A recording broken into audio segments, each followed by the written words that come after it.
des glissades. Fourniret, par contre, celui-là, je l'ai rencontré une fois. Ah ouais. Et quand tu le voyais, quand tu regardais son regard, tu voyais ses yeux. Chez toi, on voit quelque chose au fond des yeux. Tu vois, tu as une brillance, tu as quelque chose. Lui, tu avais l'impression que les yeux étaient vides. Et tu avais l'impression derrière que c'était un puits sans fin. C'était terrible. Fourniret, c'était terrible. C'est le psychopathe dans toute sa splendeur. Ouais. Et il a manipulé tout le monde tout au long de sa vie. Et tu connais vie. Lui, TV.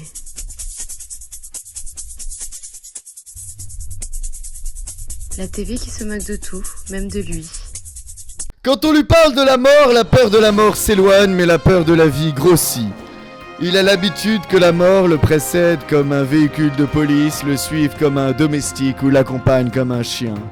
On dit parfois, et c'est une vieille phrase, qu'on ne se baigne jamais 2 fois dans le même fleuve. Lui s'est toujours baigné dans le fleuve du Styx.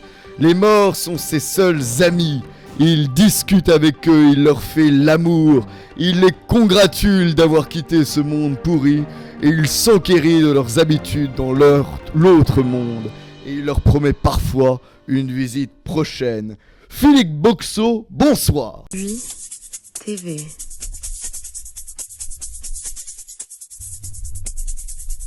La TV qui se moque de tout, même de lui.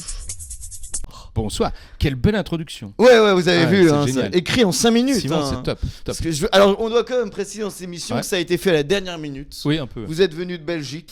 Alors, on va revenir sur quelques anecdotes de ta vie que tu racontes dans ces 2 bouquins. Donc, Les morts ont la parole et Entretien avec un cadavre. Entretien avec un cadavre.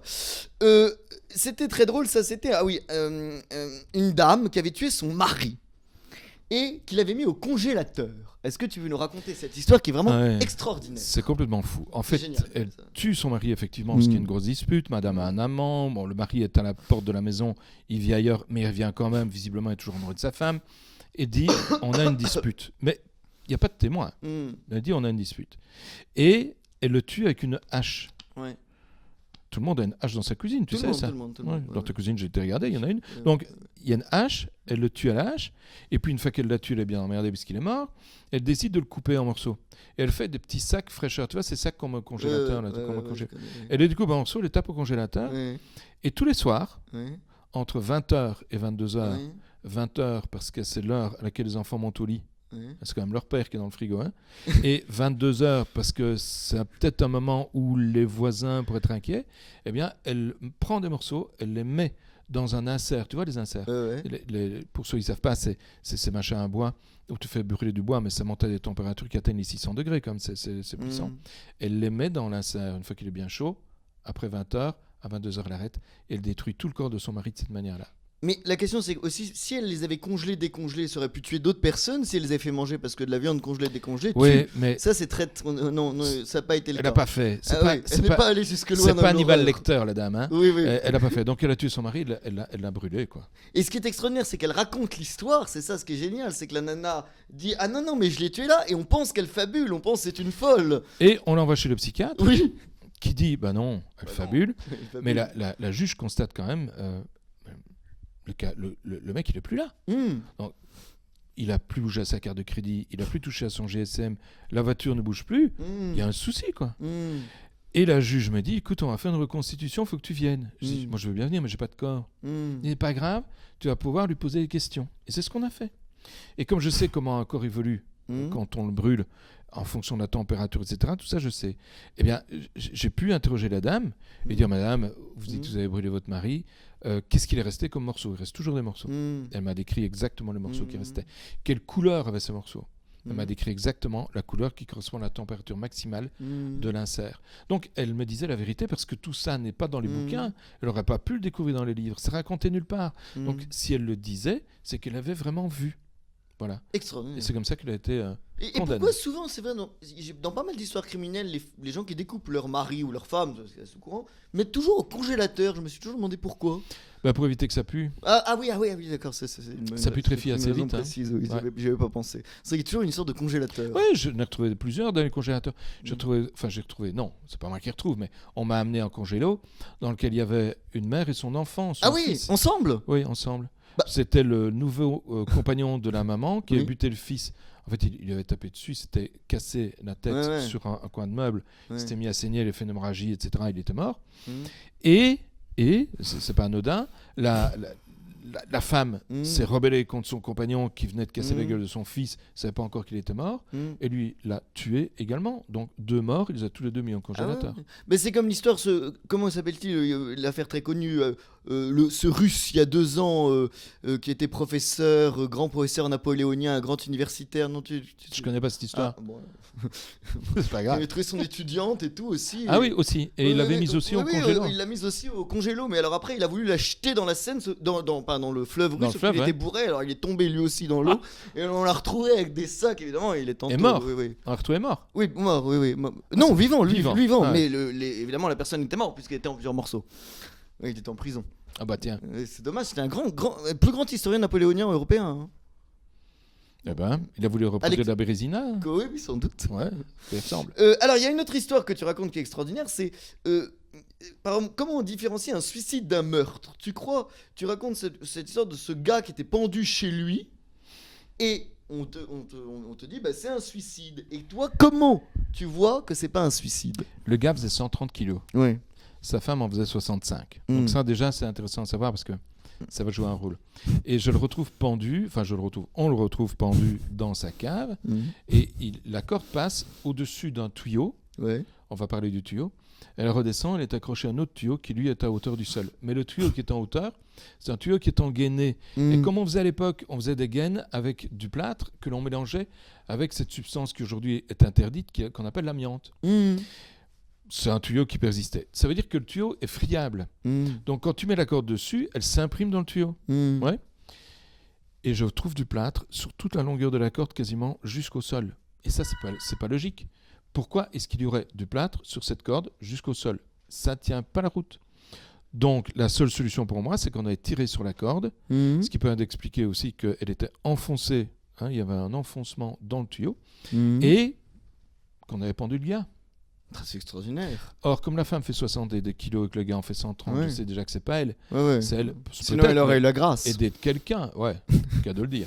Et d'être quelqu'un. Et c'est ce qu'on a découvert, c'est qu'elle avait un amant. Et alors, autre chose, le nœud de pendaison, tu vois, le nœud coulant, est un nœud tout à fait particulier. Il faut savoir que les nœuds t'indiquent parfois la profession du gars qui réalise le nœud. Ah, c'est très intéressant. Comme je suis nul en nœud, je suis nul, je sais pas faire un nœud. Comme les scouts, ils savent faire tous les nœuds, mais ils savent pas quoi faire du leur. J'ai jamais su. Donc, je suis intrigué par le nœud, je le prends en photo, j'envoie un copain qui fait du bateau, en disant toi qui sais faire des nœuds, ça te dit quelque chose? Il me dit oui, c'est un nœud de batelier, ça sert à faire ça. Ah ok, bah ça va. Et je le dis au policier. Il dit c'est intéressant, on va le mettre dans l'enquête. Et in fine, on s'est rendu compte que l'amant de la dame était batelier. Et alors là, ça m'amène à une question, parce que après, on va revenir sur des anecdotes un petit peu marrantes et rigolotes, bonne ambiance. Mais sur le profil des gens qui tuent, c'est très intéressant. Tu disais dans une interview la différence notamment entre le psychopathe et le sociopathe. Moi, j'avais lu dans le DSM, que je lis tous les soirs, le manuel de psychologie. Psychologie, oui. Que, paraît-il, le psychopathe, c'est quelque chose de purement génétique. C'est-à-dire d'ailleurs au niveau de la glotte, on peut voir, je crois, au niveau de la tranchée, la trachée, une largeur supérieure. C'est un truc génétique. Alors que le sociopathe, c'est par son environnement. Qu'est-ce que d'avoir vu tant de cas, qu'est-ce que ça t'a amené à dire sur les psychopathes, les sociopathes et la question du passage à l'acte? Mais rien du tout, parce que ça ne me concerne pas. Okay. Le gars qui commet le fait n'est pas nécessairement un psychopathe. N'importe qui, toi, moi, tout le monde dans cette pièce peut tuer un jour. Il suffit. Il faut être dans les bonnes conditions pour le faire. C'est vrai que les psychopathes, comme les sociopathes, sont des gens qui ont une tendance plus importante à commettre ce genre de faits. Mais eux, ils les commettent sans que ça leur fasse quoi que ce soit. Ils n'en souffrent pas. Ils ne sont pas capables d'émotion, ne sont pas capables d'empathie. Alors l'empathie, tu as des tas de niveaux d'empathie. Tu as des gens qui souffrent, qui voient un chat qui a une patte cassée. Et puis il faut se méfier des gens qui souffrent trop pour les animaux, ils souffrent peu pour les humains souvent. Il faut se méfier aussi des gens qui ne souffrent pas du tout pour les animaux. Ah oui, aussi. Parce que c'est un trait de psychopathie, justement. Ah oui, merde. Donc tu as de tout dans la nature humaine, tu as vraiment de tout. Mais un sociopathe va tuer en s'en foutant. Oui. Toi, moi, des gens normaux, je crois que nous sommes normaux. Ouais, moi quand je tue quand même, il y a une raison, quoi, tu vois. Tu m'as l'air normal. Oui. Donc, si nous on le fait, c'est qu'on est dans les conditions précises pour pouvoir le faire. Oui. Et nous, normalement, on va se trahir. Alors maintenant, on va revenir sur des choses beaucoup plus drôles. Par exemple, alors ça c'est très marrant, c'est des gens qui veulent faire disparaître le corps. Et par exemple, t'avais eu un jour, je crois que c'était un mec qui... non, c'était deux fermiers. Alors le mec avait voulu tuer l'autre fermier. Et le fermier avait disparu. Il y avait que des cochons. Et en fait, le mec avait donné... Le fermier a bouffé au cochon. Il avait donné sa femme au cochon. Ah, mais c'est pas grave, il a donné sa femme au cochon. Et c'est le fermier voisin qui, en le regardant par la fenêtre, a vu qu'il était en train de balancer le corps de sa femme au cochon. Il a prévenu la police. La police est venue sur place et il fallait, je l'avais dit, écoutez, vous devez tuer le plus gros cochon parce qu'il n'y a pas de mystère. Hein. S'il est gros, c'est qu'il bouffe. Donc, s'il est gros, en plus, il sera le premier à les bouffer. Donc, s'il y a des morceaux de la femme, c'est dans le gros cochon que je vais les trouver. Ouais. Ils ont buté le plus gros cochon. Ça n'a pas été facile. Hein. Il n'était pas très chaud pour le faire. Ah ouais. Mais quand j'ai convaincu, écoutez, les gars, ou on bute un cochon, ou vous venez demain, et dans la fange des cochons, vous allez me chercher les cheveux et les dents. Ils se sont dit, ok, on va le buter. Donc, ils ont tué le cochon. En fait, ils ont trouvé un de leurs policiers, un de leurs copains, qui avait été abatteur, tu vois. Donc pour lui c'était plus facile, il est venu abattre le cochon, c'était réglé. J'ai fait abattre le cochon parce que je voulais que les sucs gastriques, les sucs de l'estomac arrêtent d'attaquer la chair qu'ils avaient avalée, quoi. Sinon t'as tout qui est digéré. Et alors tu retrouves plus les morceaux, ils sont digérés. Or comme dans l'estomac tu as un taux d'acide chlorhydrique quand même et un pH qui descend à 1,5 quand tu bouffes, ça veut dire que nécessairement tu vas tout bouffer, l'estomac va tout digérer. Donc je voulais pas ça. J'ai fait tuer le cochon pour que la digestion s'arrête, ça a marché. J'ai ouvert le cochon. De toute façon, je me voyais mal rentrer ma main dans la gueule du cochon pour aller dans l'estomac. Donc. Et j'ai ouvert l'estomac, j'ai retiré des morceaux, les ai envoyés à l'analyse génétique et c'était bien les morceaux de la dame. Extraordinaire. Mais le problème qu'on a eu dans cette affaire-là... Mais le cochon bouffe tout. Ouais, tout. Mais le cochon n'a pas d'humanité parce que quand il a vu la femme, il aurait pu avoir un réflexe. Les cochons ne rentrent jamais dans un parc à cochons tout seul. Hein. C'est-à-dire, le cochon ne se déplace jamais seul. Les fermiers t'expliqueront que si tu rentres et que tu tombes et que le cochon te saute dessus parce qu'il est relativement gros et qu'il se met à te boulotter, t'es mal. Hein. Ah oui. Oui. Ah oui, donc le cochon peut manger. Le cochon va te suivre, va commencer à te flairer les mollets. Méfie-toi qu'il te morde. Hein. Ah oui, donc le cochon, c'est un omnivore. Il est capable de te bouffer. On voit ça dans certains films comme Hannibal Lecter. Bien sûr. C'est pas de la blague. C'est pas de la blague. Et la cochonne aussi. C'est pareil. Ouais, pareil. Ouais. Non, mais c'est terrible cette histoire. Il y a eu d'autres animaux qui ont bouffé des gens, tu as vu récemment? Les chiens, quand ils sont inquiets pour leur maître, le gars tombe par terre, il est mort. Oui. Et c'était une histoire terrible, ça. On retrouve le type mort. Il y a des chiens, c'est des Doberman, c'est quand même une grosse pièce. C'est triste. Et ils avaient commencé à boulotter les mains du maître. Et j'ai pu retrouver les mains. Et les sections que j'avais au niveau des poignets, sections post-mortem. Donc, on ne l'avait pas amputé des mains et puis tué. Non, il n'était pas mort de ça, il n'y a pas de sang. Donc, c'était objectivement les chiens qui l'avaient bouffé. Ouais, c'est comme. J'ai pas osé le dire à la dame parce qu'elle a expliqué à la dame qu'elle allait garder les chiens, que dans les ventres de ces animaux, il y avait des morceaux de son mari, ça la foutait mal.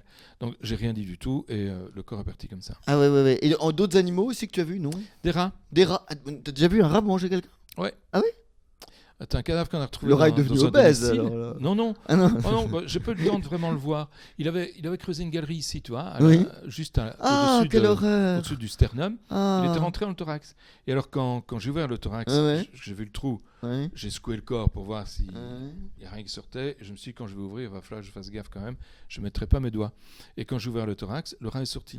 Cette scène, si je ne m'abuse, dans le livre le plus connu d'Emmanuel Carrère qui s'appelle D'autres vies que la mienne, il raconte, je crois, c'est pas une scène qui a été décrite par Lacan ou par un. C'est bien possible. Le rat qui c'était donc ça parle de toi, je crois. Oh, peut-être. Ah, c'est Lacan parlait de toi. Mais Lacan, je sais pas si c'était Lacan ou un des grands psychanalystes, mais j'ai pas eu l'honneur de le connaître. Je retrouverai, on mettra là dans le livre D'autres vies quand même, tu sais, d'Emmanuel Carrère. Il raconte un grand psychanalyste, je sais plus si c'est Lacan ou je sais plus qui raconte cette scène du rat qui bouffait le sternum. Ah ouais, pas mal ça. Peut-être toi. Ouais. Là, quand le rat est sorti, tout le monde s'est mis à... il y a beaucoup de gens qui se sont mis à gueuler.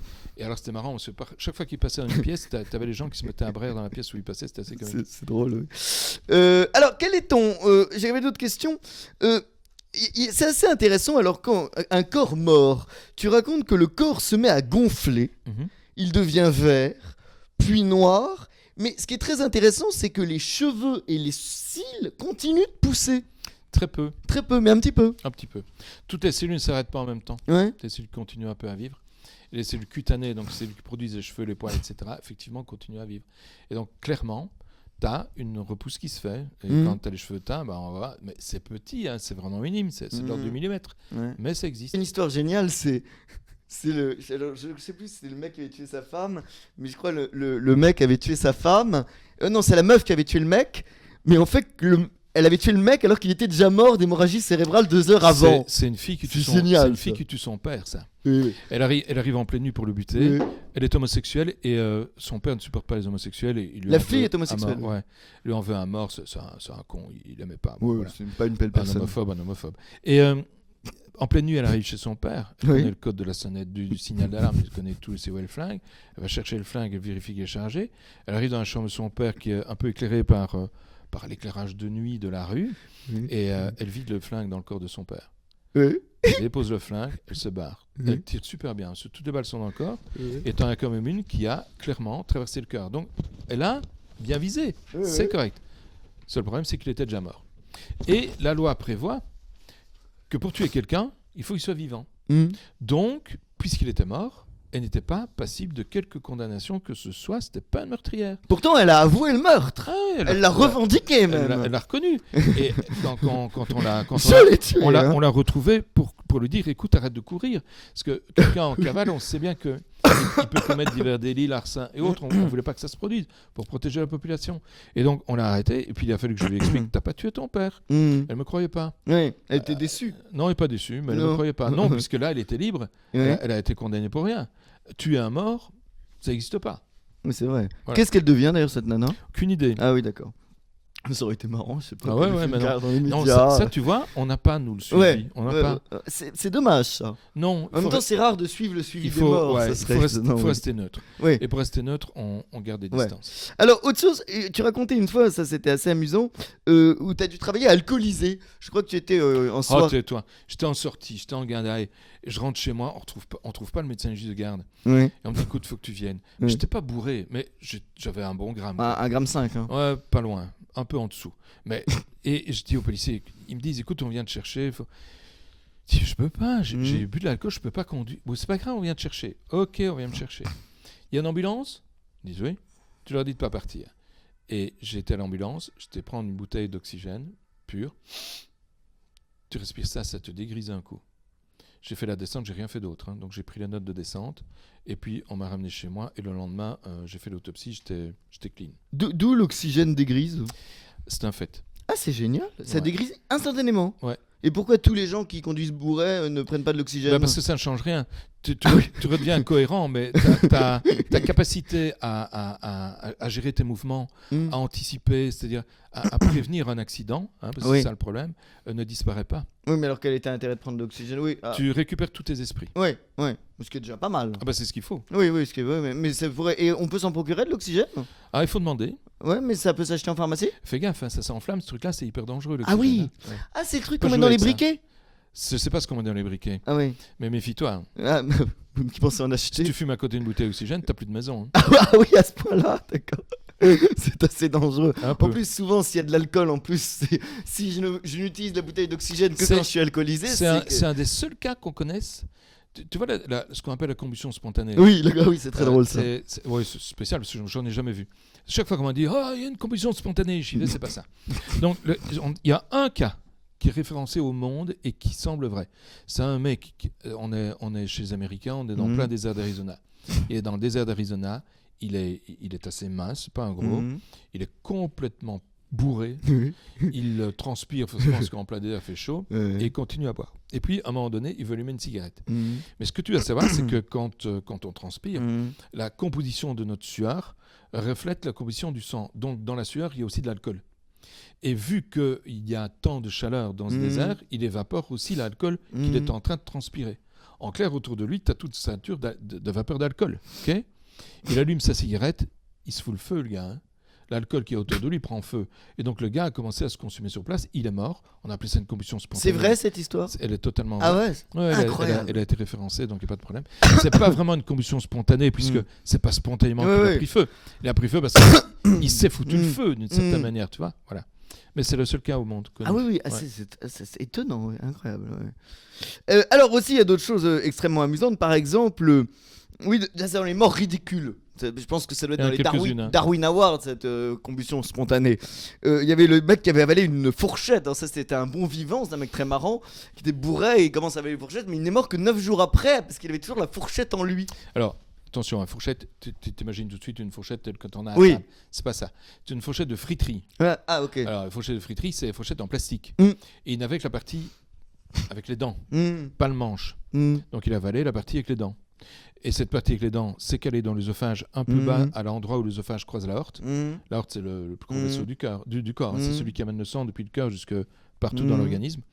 Elle a progressivement, à force de contracter l'œsophage, Mm. chaque fois que tu avales, ton œsophage il s'ouvre, il s'ferme, il s'ouvre, il se ferme. C'est un péristaltisme, comme on dit. Et puis, progressivement, la fourchette a traversé l'œsophage, elle a touché l'aorte, elle est rentrée dans l'aorte, le sang s'est mis à couler dans l'estomac et il a vomi tout son sang, quoi. Dingue. Tu sais que j'ai une histoire Complètement fou. similaire. Ma grand-mère est morte en mangeant une assiette. C'est une histoire vraie, elle est très triste. Elle avait Alzheimer depuis 10 ans.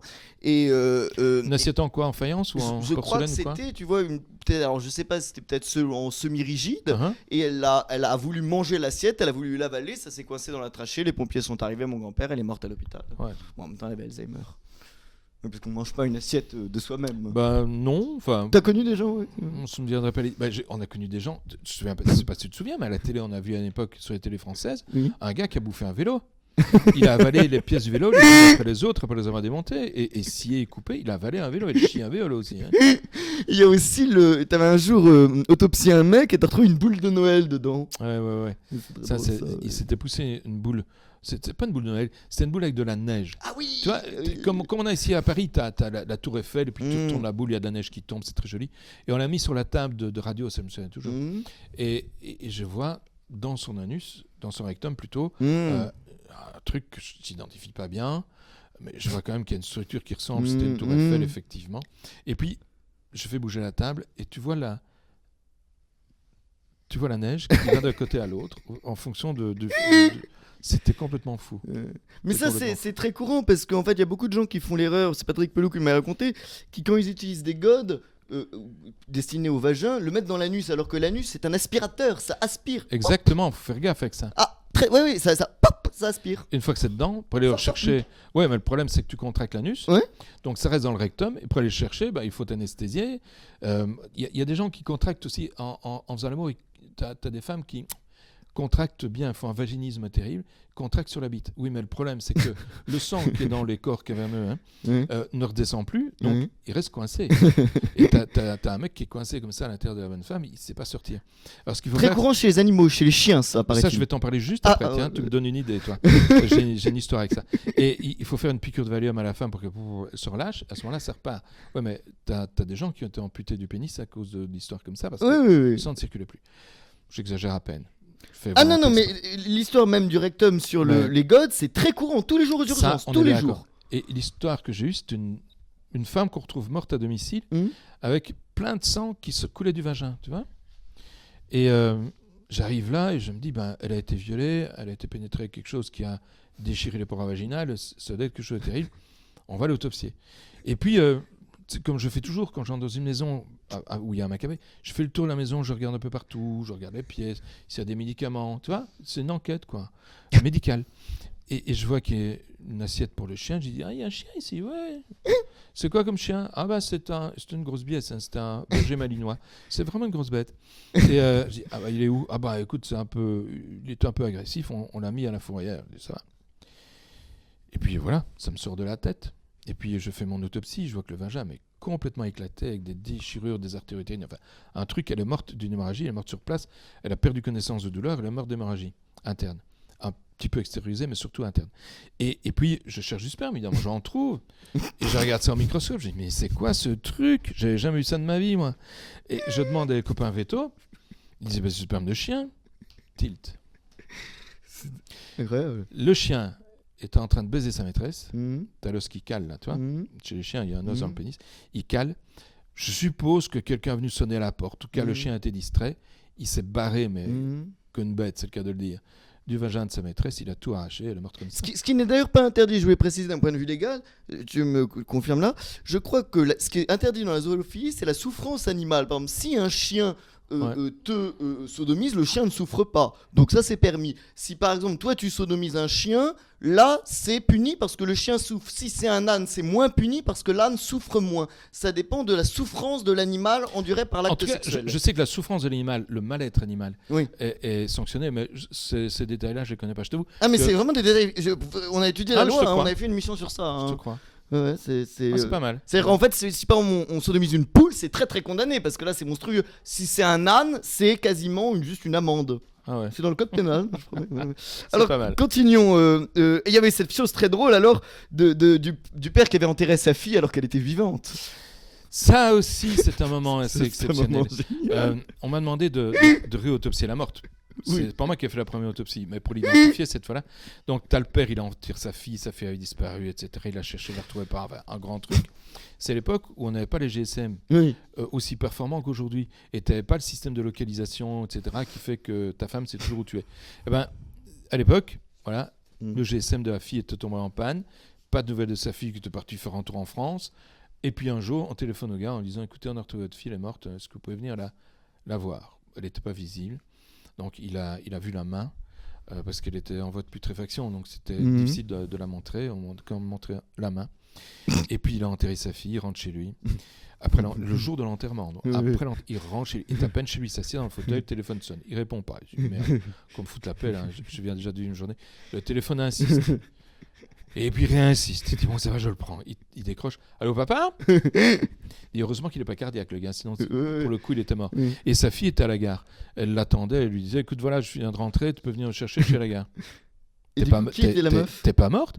Et alors on m'a demandé de faire la deuxième autopsie, je l'ai refaite. Et on l'a identifiée comme étant la fille d'un autre monsieur, veuf lui aussi, qui a perdu il était même pas au courant que sa fille était morte. Quoi. Alors, l'autre mec s'en branlait complètement de non, sa c'est fille. pas que sa fille vivait sa vie de son côté. Ah oui, d'accord. Il n'était pas inquiet. Okay, et lui, ça lui est okay, tombé vraiment comme un. Oui, il a du mal le prendre. Ouais. Non, je pense que c'est pas clairement une bonne nouvelle. Oui.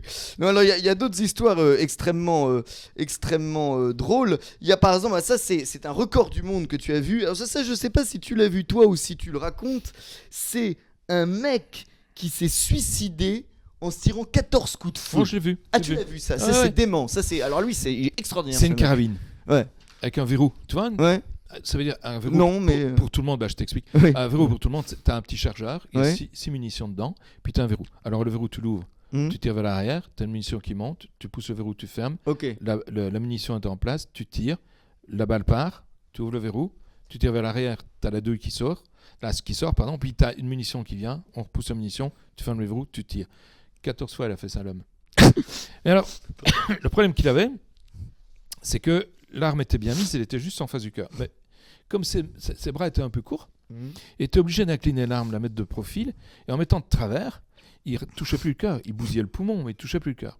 Et donc, alors que dans les films, tu vois qu'on meurt après le premier coup de feu, de mort subite, quasiment, t'as le type qui meurt.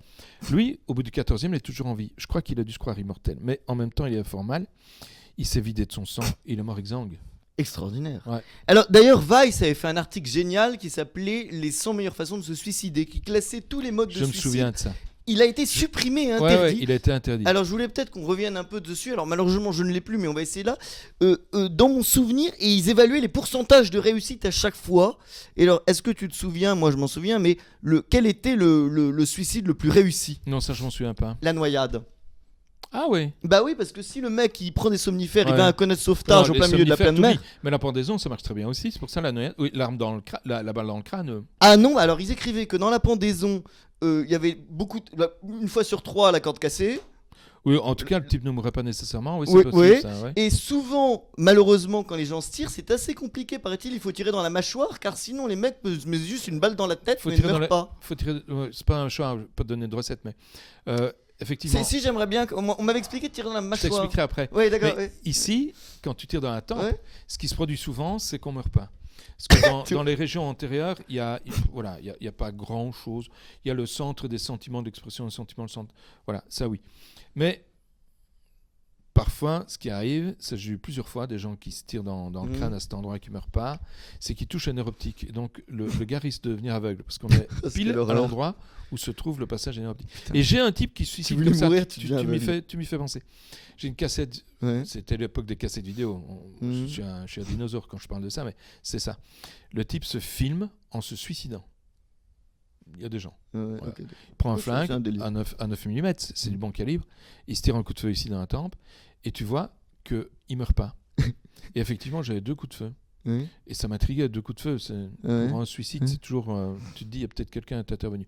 Mais comme il s'est filmé, il suffit de regarder la cassette. Quand on a regardé la cassette avec la police. Et tu vois que la tête remonte. Mais tu vois aussi, tu constates aussi qu'il ne voit plus parce qu'il cherche l'arme, mais il la cherche à tâtons. Ça veut dire qu'il a foutu son chiasme optique en l'air, ça veut dire qu'il ne voit plus, il a bousillé ses nerfs optiques. Du coup, il ne pourra plus jamais mourir de sa vie. Attends, il a retrouvé le flingue, il a tiré une deuxième fois, il est mort. Ah, génial. Et alors, mais il racontait aussi, par exemple, que les mecs qui sautent par la fenêtre, souvent ils rebondissent. Le mec saute par la fenêtre, il tombe sur une voiture, il ne meurt pas, voire il tombe sur quelqu'un, la personne meurt, non seulement il ne meurt pas, mais il a tué quelqu'un. Ça arrive. Ça dépend de quel étage. Quand tu as un pont qui fait 20 mètres de haut, tu rebondis, t'es mort. Où il y a le plus de suicides, c'est à Hong Kong. Ah ouais? Ah ouais? Plus haut taux de suicide dans le monde, c'est Hong Kong. À cause des gratte-ciel? Bien sûr. Ça, c'est très simple.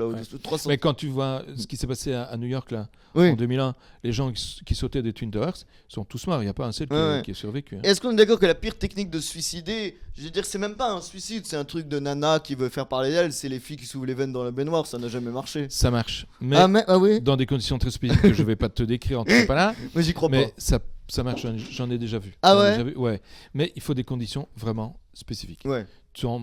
Le faire quand tu ne sais pas comment on fait, vraiment, ça marche pas. Une ex-psychiatre m'avait expliqué qu'il ne faut pas se tailler dans le sens horizontal, mais dans le sens vertical. C'est vrai? Oui, c'est mieux. Oui, mais non, c'est très intéressant. Mais attends, dans le sens vertical, tu dois aussi savoir où passe la veine. Hein.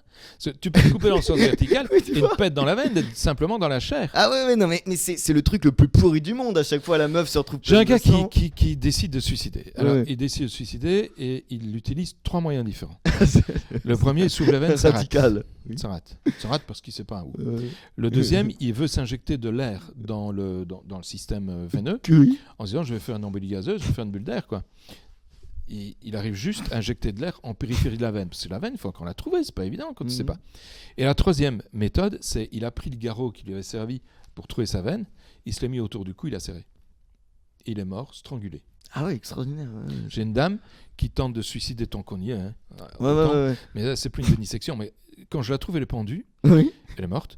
Mais elle a des traces ici autour du sein à gauche que je comprends pas. Je sais pas ce que c'est. J'ai jamais vu ça. Et je pige pas. Et je dis au policier, il y a un truc là. Je sais pas ce que c'est. On arrive à conclure que c'est bien un suicide. Donc voilà. C'est pas inquiétant. Mais moi, j'aime bien savoir. Donc, je leur dis, écoutez, si vous trouvez l'objet qui est servi, moi, ça m'intéresse. Et ils font une fouille minutieuse de la maison. Et ils trouvent un endroit où ça ne doit pas se trouver, dans une armoire à vêtements. Ils trouvent des forêts de foreuses, tu vois, les forêts qui rentrent dans le mur pour faire les trous. Et en fait, sur un forêt, ils m'appellent en me disant, viens un peu voir. Et sur un forêt, il y a de la chair. Il y a un peu de sang, il y a de la matière grasse, donc il y a des adipocytes. Et en fait, c'est avec ça qu'elle avait fait. Elle avait essayé avec la foreuse de se forer un trou qui allait jusqu'au quart. Malheureusement pour elle, quand tu palpes, tu sens bien que le trou qu'elle a commencé à faire, il tombe sur une côte, ça fait mal de gueule. Elle n'a pas été plus loin. Et puisqu'elle avait mal, le foret a glissé. Et ça a donné une lésion en surface qui était tout à fait spéciale, mais caractéristique évidemment. Et c'est vrai quand on se pend, on éjacule? Non, non, pas du tout. Non, j'avais conseillé ça à beaucoup de potes qui n'arrivaient pas à avoir d'orgasme. C'est un fantasme. Ah, c'est un fantasme. Ça ne marche pas. Mais ce qui se produit, c'est que le gars, il est pendu. Et quand les contractions, les contractions, c'est un phénomène qui accompagne la mort. Après la mort, c'est post-mortem. Donc le corps devient raide. C'est pas de contraction, c'est une rigidification. Les vésicules séminales qui contiennent le sperme font la même chose. Et comme il est pendu, il y a un écoulement qui se fait naturellement. Quand il est couché, tu ne le vois pas. Mais quand il est couché, les vésicules séminales sont vides aussi. Mais le sperme est resté dans la verge. Alors que quand il est pendu, il s'écoule naturellement à cause de la loi de la gravité. Ah oui, donc c'est que ça. Alors que ça a donné naissance à des fantasmes complètement cinglés. Mais j'en ai de temps en temps, j'en ai accès raté comme ça. Il se pend chez lui, Mais alors, tu vois- Pensant jouir. Oui, exactement. J'espère pour lui qu'il l'a fait quand même. Mais il prend une corde en chanvre. C'est une corde très très douce. Là. Oui. En plus, il met autour de son cou un essuie Hmm. pour ne pas qu'il y ait de marque. Bah Et oui. puis la corde se prolonge, elle vient jusqu'autour de son pénis et de ses Ouais. testicules. Et comme ça, quand il se pend, non seulement ça serre à hauteur des testicules et du pénis, mais en même temps, ça le serre autour du cou. Et tout ça, en regardant devant lui, il y a des photos de mecs à poil, mais des mecs très très poilus. Il adorait les mecs très poilus. Et donc, il se branlait en faisant ça. Mais il est allé trop loin. Et à un moment donné, il a perdu connaissance, c'était trop tard, c'était foutu. Ah oui, oui. Et est-ce que c'est vrai que dans les médicaments, en fait, le seul vraiment, c'est le Doliprane. Il paraît J'en que- sais rien du tout. Ah oui. Oui, parce que chez nous, on n'a pas les mêmes médicaments que chez vous. Ah vous, bah, le paracétamol. C'est le paracétamol. Ouais. Ouais. Et quoi le paracétamol? Bah, il paraît que c'est le médicament en fait, c'est le plus utilisé dans les suicides, c'est enfin le plus efficace, c'est le Ah, paracétamol non, mélangé à du jus de pomme. Ça marche pas. Ah, même avec du jus de pomme. Ouais, ça fout la foutaise, ça. Ah ouais, avec Ouais. du jus de pomme. Ah ouais. Ah ouais, Je vois pas ce que le jus de pomme change. Ah, j'avais lu ça, que moi dans le guide Vice justement, il mettait paracétamol, antivomitif et le jus de pomme qui permet une digestion, ou peut-être parce que l'acide dans le jus de pomme Eh permet ben, que ça passe plus vite. je n'ai jamais vu. Ah ouais, Mais c'est d'accord. peut-être une spécificité française. Moi, j'ai des trucs. Hein. Nous c'est notre côté dans le jus. L'arsenic, le C'est le cyanure, cerveau tu vois, du jus de pomme. des trucs efficaces. Mais ça, pas mal. Ça. Pas mal. Sûrement le jus de pomme, c'est pas mal. Oui. C'est bien. Alors, oui, d'ailleurs, qu'est-ce que tu penses de ces gens qui vont dans les morgues? Béatrice Dalle avait dit, je sais pas si tu vois qui c'est une actrice française. Très jolie fille, ouais. Ouais, enfin, oui, très. Ah, si. Toujours? Ah, je sais pas, je l'ai plus revu. Ah ok. Mais dans le film, c'est 37.2, c'est ça? Oui, oui. oui. J'ai trouvé qu'elle était splendide. Ah oui, oui, mais oui. Malheureusement, maintenant, elle joue dans des films d'horreur plutôt. Ouais, t'es vilain, toi. non, mais bon. Ouais. Et elle avait raconté qu'elle allait dans les morgues manger des bouts d'oreilles. Est-ce que c'est une pratique courante? Est-ce qu'il y a beaucoup de gens qui vont. Non, il faut soigner ça. Ah, ça, c'est Ouais, une psychiatrique, pathologie, hein. oui. C'est psychiatrique. C'est quoi ça, ces gens qui vont dans les manger- morgues? Bah, je ne connais pas. Ah d'accord, t'en connais pas. Toi, tu connais des gens vraiment spéciaux. Faut que tu Ah me bah les je la connais pas, présentes. Béatrice Dalle. Hein. Faut que tu me les présentes parce que ça, Et ça m'intéresse. j'en ai un autre hein, après. Ouais, bah vas-y, n'hésite pas. Jean-Paul Bourg, tu voyais pas qu'il y a Non. un druide qui avait rencontré notamment la chanteuse Nico qui lui avait proposé d'aller sniffer les cendres de John Lennon. Mais tout ça, ça fait partie de fantasmes ésotériques, on va Oui. dire comme ça, hein, pour ne pas dire psychiatriques, de certaines personnes. Ouais. Moi, je les vois pas, ces gens-là. hein. Qu'on appelle des paraphilies. Ouais, c'est paraphilie. Ouais. Paraphilie, exact. Mais il y en a plein des paraphilies. Hein. Ouais. Il y en a plein. Il y en a qui sont plus dangereuses que d'autres. Ici, c'est un peu particulier. Les- En plus, sniffer les cendres, Ouais. ça doit pas être bon. hein. Oui. Bah, c'est dégueulasse. Et t'as déjà sniffé des Non, cendres? jamais. Ni mangé? Non, pff, non. Non, non. Non. non. Non. Si, peut-être quand, Ah si. quand tu sors quelqu'un d'un Mhm. four dans les crématoriums, si t'as pas un masque, effectivement, tu risques de respirer des trucs. Mais j'ai autopsié Saint-Lambert, là, je te disais, Mm. t'as des cendres, des Ouais. morceaux de fragments d'os quoi, qui volent. Ouais. T'en respires forcément, Ouais. tu ne saurais pas faire autrement. Mais... Tu racontes un truc très beau sur l'odeur des cadavres. Ouais. Tu dis que c'est une odeur unique au monde, d'ailleurs que nous on connaît pas, moi j'aimerais bien. Je suis pas sûr que tu vas aimer longtemps. Non mais c'est un truc à Alors, sentir au moins une fois dans sa vie. l'odeur- J'aimerais bien emmener ouais. ma meuf sentir un cadavre. T'es sûr? Non, mais c'est un truc. Tu as dit que c'était Écoute, une odeur unique au monde. je vais en prélever Tu peux m'en présenter? et je vais t'en envoyer. Ah non, vraiment, promis. Mais ton facteur va te détester, mais je vais t'en envoyer. C'est Ouais. c'est une odeur très spéciale, indescriptible, dégueulasse, qui te prend bien dans le nez, et comme elle est fort grasse, tu l'as bien dans la salive aussi, donc tu la goûtes en même Mhm. temps que tu la sens. Et comme le sens de l'odorat et du goût, de toute façon, sont fort proches l'un de l'autre, tu as des échanges, ce que tu goûtes, tu peux finir par le sentir et l'inverse.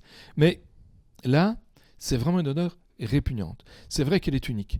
Alors, un jour, on trouve un sac... Explique-le un peu à quoi ça ressemble l'odeur. Je saurais pas. Je sais pas, c'est une odeur de quoi?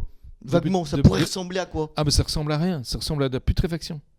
Ouais, Vraiment. De sale. Ouais, mais il y a pas un. Dans ta poubelle, t'as déjà laissé pourrir des trucs? Oui, oui, Ah ben, oui, souvent, c'est oui. ça en pire. Ah oui. Ah oui. Pas des poissons. Les poissons, c'est encore une odeur différente. Pas des Ouais. crevettes, c'est encore une odeur Ouais. différente.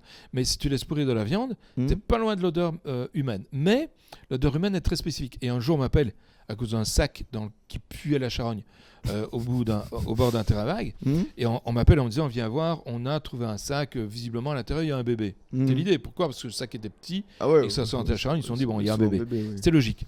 Et quand j'arrive en sortant de la bagnole, je suis à 100 mètres. Oui. C'est pas humain. C'était quoi? L'odeur est spécifique. C'était un chien. C'était un chien, c'était pas humain. Est-ce qu'on a le droit d'acheter de la chair humaine morte? Non. Ah, c'est interdit à la vente? Bah, ça se vend pas.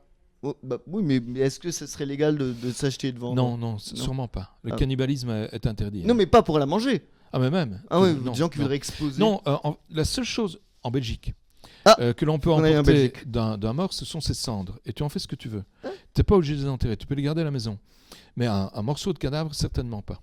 Ah, c'est étonnant. Et d'ailleurs, est-ce qu'on peut parler, alors je sais que c'est un peu compliqué, parce que de l'affaire Dutroux en quelques mots.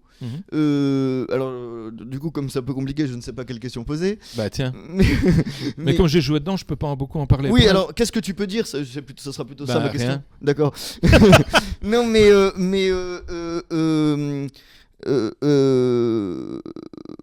oui, alors est-ce que comment tu expliques que cette affaire, contrairement à l'affaire Fourniret, qui une affaire sur laquelle peu de gens ont des débats, tu vois, pourquoi cette affaire Dutroux a alimenté les complotistes depuis toujours? D'abord, La page Wikipédia de Marc Dutroux est un champ de bataille, par exemple. ah ouais Ouais, elle est même, il y a une guerre d'édition dessus, je crois même qu'elle existe. Oui.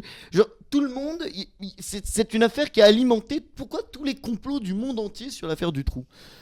Et cette affaire-là a montré les failles du système policier en Belgique.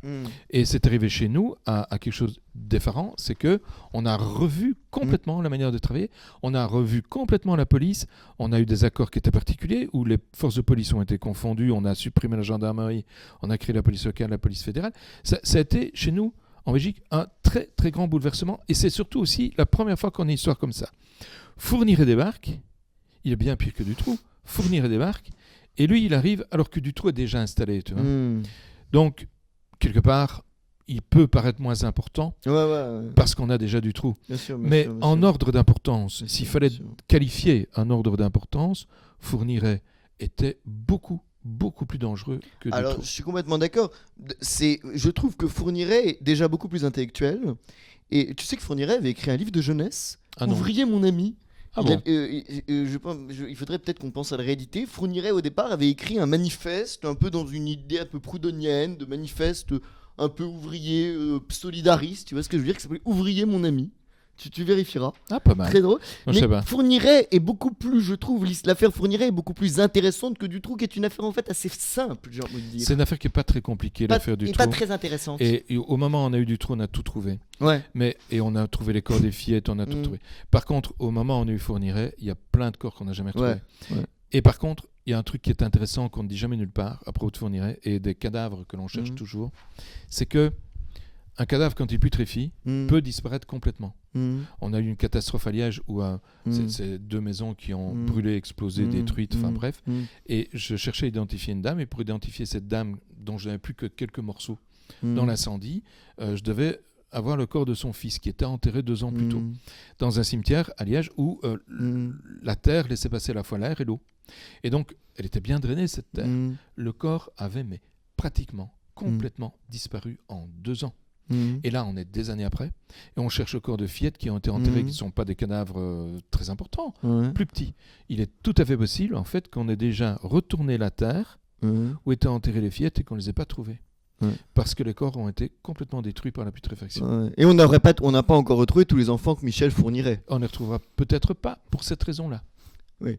Mais est-ce que c'est d'ailleurs, mais ce qui est assez intéressant, j'ai l'impression que l'affaire Dutroux, la personnalité de Fourniret et Dutroux, c'est complètement inverse. On a d'un côté quelqu'un qui doit avoir un QI assez faible, Dutroux, l'autre un QI très élevé, quelqu'un qui intellectualise énormément, l'autre un pur ogre assez primaire. J'ai l'impression que c'est complètement différent comme profil. C'est pas les mêmes profils. Un est très organisé, l'autre non. Ouais, je les connais pas bien tous les deux. Tous les deux, c'est des profils de psychopathes. Tu l'as rencontré, Dutroux? Ouais. Ah ouais? Mais pas. Je l'ai vu. Je l'ai pas rencontré. Il est comment? Interrogé. Bah, il est comme à la télé. Hein. Là, il est un peu grossi. Tu lui as parlé déjà ou Non. Mais tu l'as vu à combien de centimètres? 1,5 m, je crois. Ah oui, d'accord. Et il fait quelle tête? Et c'est un mec tout à fait normal. Ah ouais, d'accord. Ouais, tout à fait normal. Il fait des glissades dans sa Fourniret, prison. par contre, celui-là, je l'ai rencontré une fois. Ah ouais. Et quand tu le voyais, quand tu regardais son regard, tu voyais ses yeux. Chez toi, on voit quelque chose au fond des yeux. Tu vois, t'as une brillance, t'as quelque chose. Lui, t'avais l'impression que les yeux étaient vides et t'avais l'impression derrière que c'était un puits sans fin. C'était terrible. Fourniret, c'était terrible. C'est le psychopathe dans toute sa splendeur. Ouais. Et il a manipulé tout le monde tout au long de sa vie. Et tu connais l'histoire, je pense que là, mais l'histoire de Fourniret qui est géniale, qui est en prison avec le gang des postiches, avec le mec du gang des postiches, et va aller tuer la femme du gang des postiches pour récupérer le magot. Ah, je suis pas au courant de ça. Ah bah en fait, pour en dire en quelques mots, Fourniret est mis pour viol en prison déjà à l'époque. Il se retrouve dans la cellule avec le plus grand gangster de l'époque, le patron du gang des Postiches, qui est quand même le mec le plus dangereux de France, quoi. Et Fourniret, le mec le plus dangereux de France, dit bon, Fourniret peut pas être plus dangereux que moi, donc je peux faire affaire avec lui, tu vois ce que je veux dire, on est entre gens de bonne compagnie. Mais Fourniret n'était pas dangereux pour les adultes. Hein. Et voilà, et en fait, le gang des Postiches lui dit tu sortiras avant moi, j'ai mis mon magot quelque part, tu vas donner rendez-vous avec ma femme, et grâce à ça, tu vas le récupérer pour me faire sortir. Fourniret va voir le magot, tue la femme du gang des Postiches. Et c'est extraordinaire, j'ignorais ça. Même le plus gros gangster s'est fait avoir par Fourniret. Par Fourniret, quoi. C'est ça ce qui est dingue. C'était un psychopathe, excellent manipulateur. Ouais. Manipulateur. Il paraît qu'à la fin de sa vie, il relisait Balzac en recopiant et en retravaillant le style, il trouvait ça très lourd. Ah ouais, c'est possible. Il a fini complètement cinglé aussi. Il perdait la tête, quoi. Oui. Et comment ça s'est passé quand vous êtes rencontrés ? Je devais l'examiner, mais ça a été rapide. Hein. Vous êtes dit quoi ? Rien, parce qu'il parlait pas. Il était en mutisme complet. Il a pas dit un mot ? Non. Même pas bonjour ? Rien. Pas une blague ou... Rien. Ça arrive souvent avec certains détenus qui se disent non, je ne parlerai pas, je ne dirai rien, je laisse dans leur jus, non qu'à se démerder. Et ça, c'est typique aussi des psychopathes qui sont tout à fait capables de le faire. Et est-ce que t'as remarqué d'autres choses quand tu l'as vu, je sais pas, à part dans les yeux, quelque chose, une impression ? Non, c'est la seule chose qui m'a marqué. Tu avais l'impression d'un regard complètement vide, d'un type complètement absent, il était pas là, quoi. Et c'était vraiment marquant. Mais il est grand, oui. Non, il était pas grand. Hein ? Je sais plus combien il faisait, mais il avait un peu moins de ma taille, donc il était pas grand. C'est pas, on voit pas l'ogre, quoi. Non. Ah non, mais ça c'est une image qu'il faut perdre. Hein. C'est une image qu'on voit dans les films. Les gens les pires que j'ai connus ont un physique tout à fait normal. Tout à fait normal, toi et moi. On est normaux. Eh ben, voilà, c'est le physique de Monsieur Tout le Monde que ces gens ont. Et certains sont hyper sympas. Ouais. J'ai des meurtriers avec qui je m'entendais très bien. Hyper sympa. Est-ce que je peux peut-être raconter une anecdote ? Je peux faire une petite incise, on a 2 minutes. Un humoriste que je ne citerai pas le nom, avait créé un club de chansons potaches dans la centrale où il y a les pires serial killers. C'est-à-dire il y a une centrale à Poissy où ils ont mis toutes les perpétuités incompressibles de France. Ah ouais. Ce qui est extraordinaire. Ouais. C'est génial, tu vois, parce que dans le même endroit, t'as Francis Saulme, Patrice Allèbre, Carlos, le terroriste, le tueur aux petites annonces, le dépeceur de Montauban, t'as tout le monde. Ils sont tous là, dans 30 personnes, ils ont mis ensemble. Parce et c'est où ça ? C'est la centrale de Poissy. À Poissy, ouais. Les perpétuités incompressibles. Et je dirais pas qui est cet humoriste, parce que voilà. Cet humoriste, on dit, ils ont le droit à avoir des spectacles, à avoir des activités. Et il se dit, je vais candidater pour animer une activité culturelle. Et il crée l'atelier de chansons potaches dans la centrale de Poissy avec Patrice Allègre, Carlos, Francis Saulme, tous ces gens ensemble. Et il m'expliquait que c'était extraordinaire parce que c'était des gens qui rient énormément. Il y a énormément d'humour. Et le seul qui était pas drôle, c'était le seul qui n'était pas un criminel, c'était Carlos. Ah, c'est pas mal ça. J'ignorais ça. Ça vaudrait la peine de creuser. Ah ouais. Ça vaut la peine de creuser. Ouais, c'est intéressant. Sur le plan psychologique. Hein, oui, c'est ça, que c'est des gens qui a... Et est-ce que tu penses que Dutroux sortira un jour de prison ? Eh ben, il est mal parti. Normalement, il est en bonne condition pour. Ah ouais ? Ouais. Il a fait la période de tôle qu'il fallait, donc normalement, il pourrait sortir.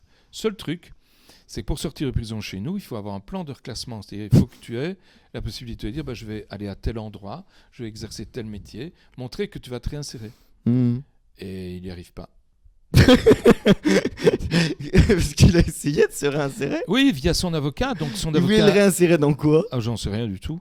Souvent, ils vont dans des monastères. Non, ça c'est sa femme qui est rentrée au monastère. Ah oui, mais Jean-Claude Roman, tous ces gens-là, tous les tueurs. Jean-Claude Roman, oui, je vois qui c'est ça. Ouais, ils vont toujours dans des monastères. C'est un plan. Ouais, c'est un plan. Je suis pas sûr que Dutroux s'est facilement accepté un monastère. Mais son avocat, tu sais dans quoi il a voulu le réinsérer ? Aucune idée. Mais il est en train de se plaindre sur les chaînes de radio et de télé en Belgique en disant allez, il y a quand même quelque chose qui ne va pas en Belgique. Mon client, Dutroux, a le droit de sortir de prison maintenant qu'il a purgé une partie de sa peine, la partie légale. Et on ne veut pas le laisser sortir. Oui, mais ce qu'il voulait dire, c'est qu'il ne correspond pas exactement à ce que la loi prévoit, justement, en termes de réinsertion. il n'y est pas. Et pourquoi il n'y est pas en termes de réinsertion? Bah parce qu'il trouve pas de plan de réinsertion. Ah oui, c'est pas du tout parce qu'il a un potentiel de dangerosité. Non, absolument pas. Non, ça, le potentiel de dangerosité, on s'en fout. Ah d'accord. Ce qui compte, c'est qu'il est au moment de sa peine où il peut sortir de prison. Ouais. Et puis, tu as raison, d'une certaine manière quand même, si, parce qu'on a mais c'est relativement nouveau, un tribunal d'application des peines qui est capable de dire non, il ne sortira pas. Ouais. Et l'autre problème, comme tu dis, tu as tout à fait raison, l'autre problème aussi, c'est qu'il faut un psychiatre qui dise qu'il peut sortir, il n'est plus dangereux. Or, dire ça d'un psychopathe, c'est pratiquement nier le fait qu'il est psychopathe. Est-ce que c'est vrai, j'ai lu dans le DSM, que je lis tous les soirs, que le psychopathe est le seul pathologie non guérissable, même le sociopathe non plus, puisque la psychothérapie qui soignerait le sociopathe le rend encore plus sociopathe, puisque ça permet d'encore mieux agir, de manipuler les gens. C'est vrai. On sait rien. Donc qu'est-ce qu'on peut faire d'un sociopathe? Rien. On le tue? Non. Ah non. Non, on ne peut pas. On ne peut pas. Vous avez en France la chance d'avoir des peines incompressibles. Hein. Écoutez, ça sera le mot de la fin. Philippe Boxeau, entretien avec un cadavre, un médecin légiste fait parler les morts, frisson garanti aux éditions Ken. Ken ou Canès? Canès, pardon. Philippe Boxeau, les morts ont la parole. C'est le premier tome. Ça, c'est le premier. Ça, c'est le deuxième. C'est le premier, c'est le second. Écoutez, deuxième. Merci beaucoup Philippe Boxeau et vous retrouverez évidemment l'intégralité de l'entretien dans le magazine Playboy prochain qui sort en avril. Merci beaucoup. Simon. Au revoir. Salut et fraternité. Lui, TV.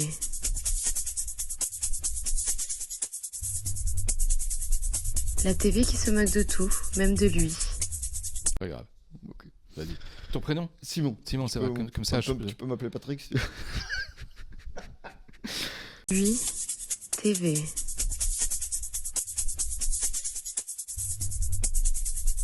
La TV qui se moque de tout, même de lui.